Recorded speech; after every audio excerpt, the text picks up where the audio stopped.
안녕하세요. 오늘 우리가 함께 떠나볼 이야기는 바로 디지털 국가에 대한 겁니다. 정부가 어떻게 우리 손안의 스크린 속으로 들어오고 있는지 그 거대한 변화의 중심을 한번 제대로 파헤쳐 보겠습니다. 아마 대부분 대라고 하실 것 같은데요. 예전에는 상상도 못했죠.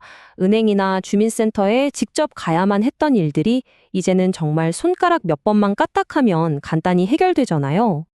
네, 맞습니다. 바로 그 놀라운 편리함, 이게 바로 오늘 우리가 제대로 알아볼 디지털 정부의 가장 대표적인 얼굴이라고 할 수 있죠. 자, 그럼 이 거대한 변화의 물결은 대체 어디서부터 시작됐을까요? 모든 위대한 이야기에는 선구자가 있기 마련이잖아요. 그 첫 발자국을 한번 따라가 보겠습니다. 와, 이 타임라인 좀 보세요. 정말 눈부시지 않나요? 한국이 20년이 넘는 시간 동안 공공 서비스를 어떻게 바꿔왔는지 한눈에 딱 들어오네요. 2001년에 세계 최초로 전자정보법을 만들면서 스타트를 끊어서 2010년에는 UN 평가 1위라는 정점을 찍어버렸죠. 근데 여기서 멈추지 않고 지금은 2025년을 목표로 인공지능 기반의 디지털 플랫폼 정부로 또 한 번의 거대한 도약을 준비하고 있습니다. 정말 엄청난 속도예요. 물론 한국만의 이야기는 아닙니다. 이제 디지털 정부는 피할 수 없는 전 세계적인 경쟁이 됐거든요. 자, 그럼 시야를 확 넓혀서 지금 세계는 어떻게 돌아가고 있는지 한번 볼까요? 이 표 되게 단순해 보이지만 사실 여기엔 어마어마한 변화가 담겨 있습니다. 불과 1년 만에, 딱 1년 만에 정부들의 최우선 과제가 완전히 뒤바뀐 거예요. 왼쪽은 어제, 오른쪽이 오늘인 셈이죠. 작년까지만 해도 어떻게든 디지털로 바꾸자, 이게 목표였다면 이젠 AI를 어떻게 잘 쓸까? 이걸로 생길 윤리 문제는 어떡하지? 이게 핵심이 된 겁니다. 이건 패러다임이 완전히 180도 바뀌었다고 봐야죠. 이런 거대한 변화는요, 크게 4개의 기둥 위에 서 있다고 볼 수 있어요. 첫 번째, 바로 AI 정부의 등장. 이제 생성형 AI가 행정에 본격적으로 들어오고 있다는 거죠. 두 번째는 단순히 서비스가 빠른 걸 넘어서서 시민 한 사람 한 사람의 경험 그 자체를 중요하게 생각하기 시작했다는 점. 세 번째는 정부 혼자서는 안 된다. 민간 기업이랑 손잡고 파트너십으로 혁신 속도를 더 높여야 한다는 거고요. 그리고 마지막으로 이 모든 걸 떠받치는 가장 중요한 기초, 바로 디지털 신뢰입니다. 개인정보 보호나 AI 윤리 같은 게 무너지면 앞에 말한 세계는 그냥 모래성이 돼버리니까요. 하지만 여러분, 아시잖아요. 이렇게 기술이 빠르게 발전하면 당연히 그림자도 따라오기 마련입니다. 빛이 강할수록 그림자도 짙어지는 법이죠. 이 멋진 디지털 미래로 가는 길이 마냥 순탄하지만은 않습니다. 가장 큰 벽은 바로 격차예요. 기술을 잘 쓰는 사람과 아닌 사람, 잘 사는 나라와 그렇지 않은 나라, 이 간격이 점점 더 벌어지고 있거든요. 여기에 나라 간의 갈등이 사이버 전쟁으로 번지고 정작 이 모든 걸 이끌어야 할 정부 안에는 전문 인력이 부족한 현실까지. 와, 정말 해결해야 할 숙제가 한두 개가 아니죠. 자, 그럼 이렇게 복잡하고 어려운 문제들을 풀면서 미래 국가의 청사진을 그리는 사람들은 대체 누굴까요? 이 시대의 디지털 설계자들, 지금부터 만나보시죠. 바로 이 사람들입니다. 추상적인 정책을 우리가 실제로 쓸 수 있는 플랫폼으로 만들어내는 사람들.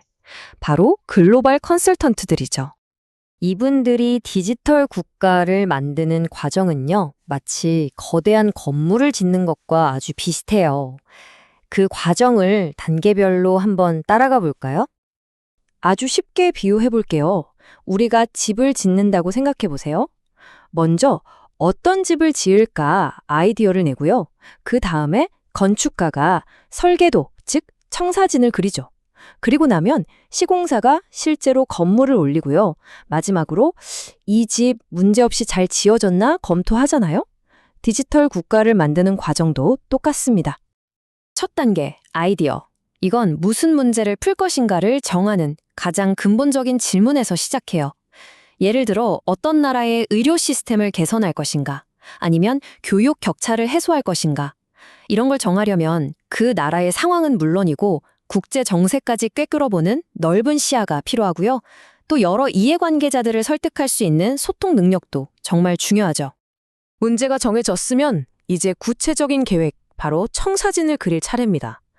2단계에서 컨설턴트는 정책 전문가이면서 동시에 데이터 과학자 같아야 해요. 철저하게 데이터를 기반으로 해서 가장 효율적인 길을 찾아내고 나중에 이 프로젝트 성공했나?를 객관적으로 판단할 수 있는 명확한 기준, 그런 성공 지표를 만들어내야 합니다. 자, 이제 설계도도 나왔으니 진짜 건설에 들어가야죠. 이 단계의 컨설턴트는 마치 공사 현장의 감독관 같아요. 정해진 예산과 일정을 맞추면서 수많은 기술 회사들과 협력하고 또 매일같이 터져 나오는 예상치 못한 문제들을 해결해 나가야 하는 역할입니다. 정말 정신없겠죠? 그리고 마지막 검토 단계. 프로젝트가 끝났다고 진짜 끝이 아닙니다.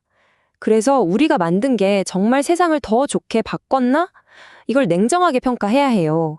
데이터를 보면서 뭐가 잘 됐고 뭐가 부족했는지 분석하고 여기서 얻은 교훈을 다음 프로젝트의 소중한 자산으로 삼는 거죠.